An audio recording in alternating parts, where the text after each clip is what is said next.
السلام علیکم۔ وہ معصوم تباہی سے بچ گئے۔ یہ دو معصوم بچوں کی بڑی خوبصورت کہانی ہے جن کے والدین کے درمیان علیحدگی ہو چکی تھی۔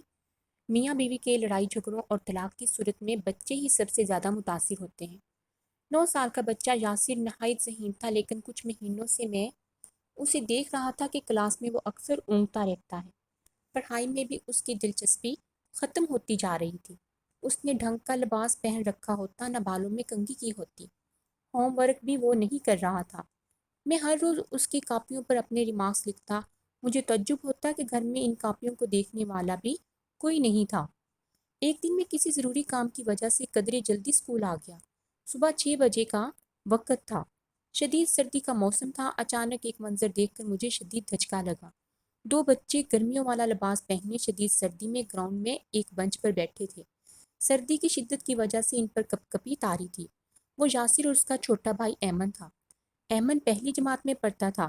میں نے ننھے ایمن کے ہاتھوں کو اپنے ہاتھوں میں لے کر گرم کرنے کی کوشش کی۔ مجھے ایسے لگا جیسے میں نے اس کے ہاتھوں کے بجائے برف کے 2 ٹکڑے اپنے ہاتھوں میں پکڑ لیے ہوں۔ میں نے اس کے ہاتھوں کو سہلانے لگا۔ میں نے پوچھا، یاسر بیٹا، آپ لوگ اتنی جلدی اسکول کیوں آ گئے؟ آپ نے سویٹر، جیکٹس وغیرہ کیوں نہیں پہن رکھی؟ یہ سن کر یاسر نے اپنے بھائی کو اپنے ساتھ لگا لیا اور مجھ سے نظریں چراتے ہوئے نیچے دیکھنے لگا۔ میں دونوں بھائیوں کو اپنے دفتر میں لے گیا، اپنی جیکٹ اتاری اور سردی سے ٹھٹرتے ہوئے چھوٹے بھائی کو پہنا دی۔ میں نے اپنا سوال دہرایا، آپ لوگ اتنی جلدی اسکول کیوں آ گئے؟ یاسر، مجھے تو پتہ نہیں، ڈرائیور ہمیں چھوڑ گیا ہے۔ استاذ، آپ کے والد کہاں ہیں؟ یاسر، میرے والد منطقہ شرقیہ کے کسی علاقے میں گئے ہیں۔ لیکن اس سے کیا فرق پڑتا ہے؟ والد کی موجودگی میں بھی ڈرائیور ہی ہمیں اسکول چھوڑ کر جاتا ہے۔ استاذ، اور تمہاری ماں یاسر، اس نے تمہیں اتنی سردی میں گرمیوں والے لباس میں کیسے اسکول بھیج دیا؟ یاسر نے میری بات کا کوئی جواب نہ دیا۔ ایسے لگا جیسے میں نے اس کی کسی دکھتی رگ پر ہاتھ رکھ دیا ہو۔ وہ زمین کی طرف دیکھتے ہوئے بولنے کی کوشش کرنے لگا، میری امی۔ پھر وہ زاروں کی طرح رونے لگا اور اس سے آگے کچھ نہ کہہ سکا۔ چھوٹے بھائی احمد نے بتایا، ہماری ماں ہمارے ماموں کے گھر میں ہے۔ استاذ، اس نے آپ لوگوں کو کیوں چھوڑ دیا ہے؟ وہ کب سے آپ کے ماموں کے گھر میں ہے؟ احمد، بہت عرصے سے۔ استاذ، یاسر، احمد صحیح کہہ رہا ہے؟ یاسر، جی ہاں، ہماری والدہ کئی مہینوں سے ہمارے ماموں کے گھر میں ہے۔ ہمارے والد نے ہماری والدہ کو طلاق دے دی ہے۔ ہمارے والد نے والدہ کو بہت مارا۔ وہ ہمیں چھوڑ کر چلی گئی۔ یہ کہہ کر دونوں بھائیوں نے پھر رونا شروع کر دیا۔ ادھر میری حالت یہ تھی کہ میں بھی رونے لگا۔ میں نے ان سے ایک سوال کیا، تمہاری والدہ تو تم سے بہت محبت کرتی ہے، کیا ایسا نہیں ہے؟ یاسر، جی ہاں، کیوں نہیں، اور ہم بھی اپنی والدہ سے بہت محبت کرتے ہیں، لیکن کیا کریں، میرے والدین اکٹھے رہ نہیں سکتے، طلاق سے پہلے ہمیشہ لڑتے رہتے تھے۔ یہ کہہ کر یاسر نے پھر رونا شروع کر دیا۔ استاذ، یاسر، آپ اپنی والدہ سے ملتے نہیں؟ یاسر، نہیں، بڑے لمبے عرصے سے ہم نے اسے نہیں دیکھا۔ اپنی والدہ کو دیکھنے کے لیے ہماری آنکھیں ترس گئی ہیں۔ استاذ محترم، ایک مرتبہ ہماری والدہ سے ملوا دیں، آپ کا یہ ہم بھائیوں پر بہت بڑا احسان ہوگا۔ استاذ، کیا آپ کا والد آپ کو والدہ سے ملنے کی اجازت نہیں دیتا؟ یاسر، پہلے اجازت تھی، مگر جب سے ہمارے والد نے نئی شادی کی ہے اس نے ہمیں والدہ سے ملنے نہیں دیا۔ استاذ، تمہاری پڑھائی کا دھیان کون رکھتا ہے؟ تمہیں ہوم ورک کون کرواتا ہے؟ یاسر، ہماری پڑھائی کی کسی کو پرواہ نہیں۔ شاید ہمارے باپ کی نئی بیوی تو یہی چاہتی ہے کہ ہم نہ ہی پڑھیں۔ جب کبھی ہم اسکول بیگ لے کر بیٹھتے ہیں وہ ہمیں اٹھا کر کسی کام پر لگا دیتی ہے۔ استاد، تمہارے کپڑے کون تیار کرتا ہے؟ یاسر، نکرانی تیار کرتی ہے، لیکن کئی دفعہ ہمارے والد کی بیوی اس سے بھی منع کر دیتی ہے۔ مجھے اپنے اور احمد کے کپڑے خود تیار کرنا پڑتے ہیں۔ استاد، آپ لوگوں نے آج گرمیوں والے کپڑے کیوں پہن رکھے ہیں؟ یاسر، ہمارے والد کی بیوی نے ہمیں کوئی اور کپڑے پہننے ہی نہیں دیے۔ اس نے یہ کپڑے ہماری طرف پھینک کر کہا، یہ کپڑے پہنو اور جلدی سے اسکول دفع ہو جاؤ۔ ہم نے اس ڈر سے یہ کپڑے پہن لیے کہ اگر ہم نے اس کی بات نہ مانی تو وہ ہماری پٹائی شروع کر دے گی۔ جب ہم نے کپڑے پہن لیے تو اس نے ہمیں باہر نکال کر دروازہ بند کر لیا۔ ہمیں باتیں کرتے ہوئے 1 گھنٹے سے زیادہ وقت ہو چکا تھا۔ اب اساتذہ اور طلبہ بھی آنا شروع ہو گئے تھے۔ میں نے یاسر اور ایمن سے کہا، آپ لوگ اسمبلی کے لیے گراؤنڈ میں نہ جائیں بلکہ میرے دفتر میں بیٹھیں اور میری واپسی کا انتظار کریں۔ میرے ذہن میں طرح طرح کے خیالات آ رہے تھے۔ آخر ان معصوم بچوں نے کون سا گناہ کیا ہے جس کی انہیں سزا دی جا رہی ہے؟ انہیں کس وجہ سے قربانی کا بکرا بنایا جا رہا ہے؟ طلاق، علیحدگی ان لوگوں کے دلوں سے رحمت کیوں نکل گئی؟ ان کے ضمیر کیوں مردہ ہو گئے؟ میں نے عزم کر لیا کہ یاسر اور ایمن کے مسئلے کو سلجھانے کی بھرپور کوشش کروں گا۔ میں نے ان کے خاندان کے بارے میں مکمل معلومات جمع کی۔ مجھے پتہ چلا کہ ان کی والدہ ریاض ہی میں رہتی ہیں۔ میں نے آفس سیکرٹری سے پوچھا کہ ان کے والد اسکول آتا ہے؟ سیکرٹری نے بتایا ہم نے اسے کئی مرتبہ بلایا لیکن وہ نہیں آیا۔ عجیب بات یہ تھی کہ وہ ماسٹر ڈگری کا حامل ایک پڑھا لکھا شخص تھا۔ یاسر کے بارے میں بتایا گیا کہ یہ انتہائی ذہین و فطین طالب علم ہے۔ امتحانات میں ہمیشہ نمایاں پوزیشن حاصل کرتا رہا۔ اس کا لباس بھی انتہائی اجلا اور صاف ستھرا ہوتا تھا۔ پھر اچانک اس کی حالت بدل گئی۔ میں نے یاسر کے والد سے رابطہ کرنے کی بارہا کوشش کی لیکن کامیاب نہ ہو سکا کیونکہ وہ اکثر سفر میں ہوتا تھا۔ بڑی مشکل سے اس کی والدہ سے رابطہ کر سکا۔ ایک دن میں نے یاسر کو اپنے کمرے میں بلایا اور کہا میں تمہارے والد اور چچا سے رابطہ کر کے تم لوگوں کے معاملات بہتر کرنے کی کوشش کرتا ہوں، لیکن اس سے پہلے خود تمہیں حالات بہتر کرنے کی کوشش کرنا ہوگی۔ میں نے کہا یہ بات تو پکی ہے کہ تمہارے والد تم سے محبت کرتا ہے اور تمہاری بھلائی چاہتا ہے، بس تم لوگ اپنی پڑھائی پر خوب توجہ دو۔ یاسر میں تو چاہتا ہوں کہ اپنی پڑھائی کا خیال رکھوں، دل لگا کر محنت کروں، ہوم ورک مکمل کروں، لیکن میرے باپ کی بیوی مجھے ایسا کرنے نہیں دیتی۔ استاد یہ تو انتہائی غیر معقول عذر ہے، تم مبالغہ آرائی سے کام لے رہے ہو۔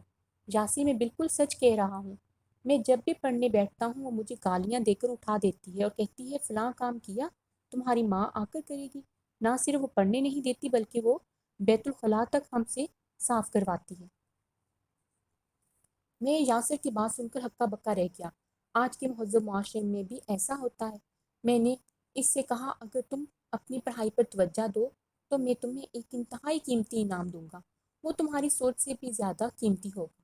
یاسر نے استفہامی نظروں سے میری طرف دیکھا جیسے پوچھنا چاہ رہا ہو کہ اس انعام کی نوعیت کیا ہوگی۔ میں نے کہا میں اپنے آفس میں فون پر تمہاری والدہ سے تمہاری بات کرواؤں گا۔ مجھے اندازہ نہیں تھا کہ یہ اس کے لیے کتنا بڑا وعدہ تھا۔ یہ بات سن کر وہ تڑپ اٹھا، اپنی جگہ سے اٹھ کر میرے پاس آ گیا، میری منت سماجت کرنے لگا کہ میں ایک مرتبہ والدہ سے فون پر اس کی بات کروا دوں۔ کہنے لگا میں آپ کی ہر بات مانوں گا، آپ جیسے کہیں گے ویسے ہی کروں گا، خوب دل لگا کر پڑھوں گا، اپنے بھائی کی پڑھائی کا بھی خیال رکھوں گا، بس آپ ایک مرتبہ والدہ سے فون پر میری بات کروا دیں۔ لیکن اس بات کا میرے باپ کو پتہ نہیں چلنا چاہیے، بس میری ایک ہی شرط ہے کہ تم پہلے افعال اچھے طالب علم بنو گے۔ یاسر نے وعدہ کیا میں ایسا ہی کروں گا، بس آپ والدہ سے میری بات کروا دیں۔ یاسر نے ایک ہفتے کے دوران اپنا وعدہ سچ کر دکھایا، ساری سستی چھوڑ دی۔ وہ کلاس میں ہر سرگرمی میں بہت دلچسپی لیتا، بلکہ جو اسباق ان 6-7 مہینوں میں اس سے چھوٹ گئے تھے اپنے اساتذہ اور دوستوں کی مدد سے وہ بھی حل کر لیے۔ ایک ہفتے بعد میں نے پرنسپل کو یاسر اور ایمن کی کہانی سنائی اور ان کی والدہ سے فون پر بات کروانے کی اجازت طلب کی۔ پرنسپل نے بغیر لیت اللیل کے بخوشی اجازت دے دی۔ میں نے 10 بجے کے قریب یاسر کے ماموں کے گھر فون ملایا۔ دوسری طرف کسی عمر رسیدہ خاتون نے فون اٹھایا۔ میں نے پوچھا یاسر موجود ہیں؟ خاتون نے کہا موجود ہیں، لیکن آپ کون؟ میں نے کہا میں یاسر کا استاد ہوں۔ بوڑھی خاتون نے کہا میں یاسر کی نانی ہوں۔ بیٹا پہلے تم یہ بتاؤ کہ یاسر اور اس کا بھائی کیسے ہیں؟ میں نے انہیں بتایا کہ بچے والدہ کی محبت میں تڑپ رہے ہیں۔ یہ سن کر انہوں نے سر دابڑھی اور کہا حسبنا اللہ و نعم الوکیل۔ تھوڑی سی خاموشی کے بعد یاسر کی والدہ فون پر تھی، بڑی بے صبری سے بولی استاد محترم یاسر اور ایمن کیسے ہیں؟ اللہ کے لیے مجھے ان کے بارے میں کوئی اچھی خبر دیں۔ میں نے کہا یاسر اور ایمن خیریت سے ہیں اور آپ سے بات کرنے کی مشتاق ہیں۔ دوسری طرف سے مجھے ہچکیاں سنائی دینے لگی۔ میں بھی دن رات ان سے ملاقات یا بات چیت کے لیے تڑپ رہی ہوں، لیکن ان کا ظالم باپ اپنی دوسری بیوی کے کہنے پر مجھے بچوں سے ملنے نہیں دیتا۔ آج 5 ماہ ہو گئے ہیں۔ یہ کہہ کر اس نے پھر رونا شروع کر دیا۔ استاد محترم میری سب سے بڑی خواہش یہ ہے کہ میں یاسر اور ایمن کی آواز سنوں، کیونکہ 5 ماہ سے میرے کان ان کی آواز سننے کے لیے ترس گئے ہیں۔ میں خود پر قابو نہ رکھ سکا، میرے بھی آنسو نکل آئے۔ میں نے انہیں کہا بی بی خوش ہو جائیے، آج میں دونوں بھائیوں سے آپ کی بات کرواتا ہوں، لیکن فون سے پہلے میں آپ سے ایک وعدہ لینا چاہتا ہوں کہ آپ ان کی ہمت بندھائیں گی، انہیں دل جمی سے پڑھنے کی ترغیب دیں گی۔ آپ وعدہ کیجئے کہ بچوں سے ان کے والد یا اس کی نئی بیوی کے خلاف کوئی بات نہیں کریں گی۔ یاسین نے کہا ٹھیک ہے، مجھے ان سے کیا لینا دینا، میری دلچسپی تو اپنے بچوں کے ساتھ ہے۔ میں نے یاسر اور ایمن کو پرنسپل کے کمرے میں بلایا اور دروازے کو اندر سے بند کر لیا۔ پھر میں نے یاسر سے مخاطب ہوتے ہوئے کہا، یاسر تمہاری امی تم سے بات کرنا چاہتی ہیں۔ پہلے تو اسے اپنے کانوں پر یقین نہ آیا، کہنے لگا جی کیا کہا؟ میں نے کہا تمہاری والدہ لائن پر ہیں، ان سے بات کر لو۔ یاسر جھپٹنے کے انداز میں فون کی طرف گیا اور ریسیور کان سے لگا کر کہنے لگا امی امی امی۔ جذبات کا ایسا غلبہ تھا کہ وہ اس سے آگے کچھ نہیں کہہ پا رہا تھا۔ میں انہیں چھوڑ کر باہر آ گیا تاکہ جی بھر کر بات کر سکے۔ یاسر تقریباً 15 منٹ تک اپنی والدہ سے باتیں کرتا رہا۔ اپنی والدہ سے بات کر کے اس میں اطمینان اور سکون اتر آیا۔ ایمن کا معاملہ قدرے مختلف تھا۔ دونوں طرف سے دھارے مار مار کر رونے کے علاوہ کوئی بات نہ ہو سکی۔ یاسر کی والدہ التجا کے انداز میں کہنے لگی، میں دن رات آپ کے لیے دعا گو رہوں گی، آپ میرے بیٹوں سے میرا رابطہ منقطع نہ ہونے دیں گے۔ یاسر کے باپ کو پتہ نہیں چلنا چاہیے، ورنہ وہ ہنگامہ کھڑا کر دے گا، پھر ہمارا رابطہ برقرار نہیں رہ سکے گا۔ میں نے پرعزم لہجے میں کہا انشاءاللہ فکر نہ کریں۔ پھر میں نے یاسر سے کہا دیکھو میں نے تمہیں کتنا عمدہ انعام دیا ہے، اب تم وعدے کے مطابق خوب جی لگا کر پڑھو گے۔ یاسر کہنے لگا میں بہت زیادہ محنت کروں گا۔ ایمن کی حالت بھی دیدنی تھی، اس کی خوشی کا کوئی ٹھکانہ ہی نہیں تھا۔ وہ میرے پاس آیا، میرے ہاتھ چومے اور باہر نکل گیا۔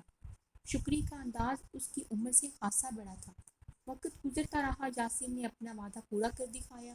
اس کی حالت روز بروز بہتر ہونے لگی، اس کی علمی استعداد میں تیزی سے اضافہ ہونے لگا۔ ایک وقت تھا کہ وہ 26 بچوں میں 20ویں نمبر پر پہنچ گیا تھا، لیکن والدہ کے ساتھ رابطے کے بعد اس نے اس انداز میں محنت کی کہ وہ سالانہ امتحان میں 20ویں سے 7ویں نمبر پر پہنچ گیا، اور اس نے مجھ سے وعدہ کیا کہ وہ اپنی پوزیشن کو مزید بہتر کرے گا۔ میں نے رزلٹ آنے پر دونوں بھائیوں کو بلایا، انہیں عمدہ انعامات سے نوازا۔ رزلٹ کارڈ کے ساتھ بند لفافے میں ایک خط دیا کہ یہ اپنے والد کو دے دینا۔ میں نے کئی صفحات پر مشتمل ایک مفصل خط لکھا۔ کئی اساتذہ نے مخالفت کی کہ مجھے یہ خط نہیں لکھنا چاہیے، ہمیں دوسروں کے معاملات میں دخل نہیں دینا چاہیے، لیکن جو قرب اور اذیت میں نے ان دو معصوم بھائیوں کی زندگی میں دیکھی تھی، اس نے مجھے مجبور کیا کہ میں یہ خط ضرور تحریر کروں۔ میں نے یاسر کو تاکید کی کہ یہ خط اپنے والد کو ہی دینا، یہ خط تمہارے باپ کی ہاتھ نہیں لگنا چاہیے۔ یاسر نے کہا جی ایسا ہی ہوگا۔ یاسر رزلٹ کارڈ، تحائف اور یہ خط لے کر سوموار والے دن گھر گیا۔ اگلے دن منگل کو جب میں صبح 7 بجے کے قریب اسکول پہنچا تو میرا سامنا یاسر سے ہوا۔ وہ بہت اچھا لباس پہنے ہوئے تھا، اس نے ایک شخص کا ہاتھ پکڑ رکھا تھا۔ مجھے دیکھتے ہی وہ تیزی سے میری طرف آیا اور مجھ سے چمٹ گیا، میرے ہاتھ چومے اور کہنے لگا استاذ محترم یہ میرے والد ہیں، کاش وہ لوگ جو مجھے خط لکھنے سے منع کر رہے تھے وہ اس خط کے اثرات دیکھتے، وہ یاسر کی خوشی دیکھتے، وہ اس معصوم کی آنکھوں میں پیدا ہونے والی چمک دیکھ سکتے۔ یاسر کا والد اپنے کیے پر سخت شرمندہ تھا، وہ بڑا نادم تھا کہ میں نے احساس یہی کیا کہ میرے بچے کن مشکلات کا سامنا کر رہے ہیں۔